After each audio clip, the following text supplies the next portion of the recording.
Hi everyone, welcome to Approved Detailing. This week, join us as we take you through a journey of this absolutely huge Jeep Wrangler Unlimited. Very cool car, and also I'm loving the color as well. This car is actually in for paint protection film with us, so join us, we're going to take you through the steps.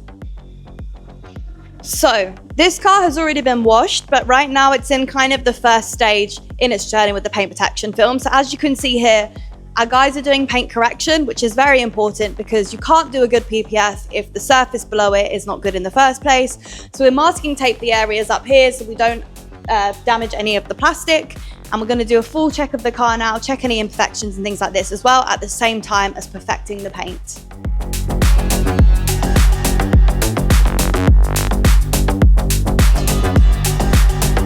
In this instance, if you come and have a look right down to the gap here, of course we're now doing the fender, so we have to fix right inside there. So being as this is the kind of car that it is, we are going to remove the fender so we can make sure that we get maximum coverage in terms of the PPF on the, I mean, they're both fenders, aren't they? This is a fender and this is a fender, but I mean, we're going to remove the outer fender so we can do the inner fender with maximum coverage and do it properly. But as in this instance, they've been off of the car anyway because we put new ones on.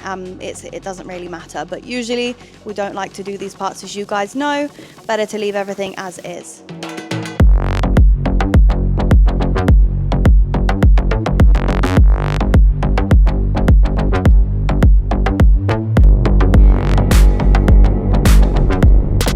Okay, so here's the front fender that we just mentioned, and as you can see, it's actually pretty intricate and possibly a little bit flimsy when it's off now, because usually with a fender it's maybe like kind of an L shape, but this one is a little bit more complicated that, and also thinner at the beginning and end, so it's difficult for the guys to hold it up now. But if I come this side behind the guys, can you see these cutouts? You see it's Jeep there, and then this is the other badge above there for Sahara, and then also you have the cutout here for, I honestly don't know what that is, but you have a cutout for it anyway, so you can say hi to me through here and the guys will start to put it on now. So let's see, guys, let's see what it looks like. So this is the most satisfying part. Look at that. The fitment is perfect.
So guys, we're at the end of our Jeep journey and we are almost finished with it today. We're just catching the opportunity because we're extremely busy at the minute to make sure that we get some footage of the car, and hopefully on its way out we'll get some videos and pictures of it in the sunshine as well. So we have finished the full job now, and now actually there's not an original part on this car. I think it's fully modified. The only thing we need to change still is the car is still having a different bonnet, so we actually have not done PPF here, but it will come back later for that. But I think it's looking very nice, and I love green cars anyway. I think it really suits it. But yeah, please check it out. Please remember to like, share and subscribe, and we'll see you next time. Bye.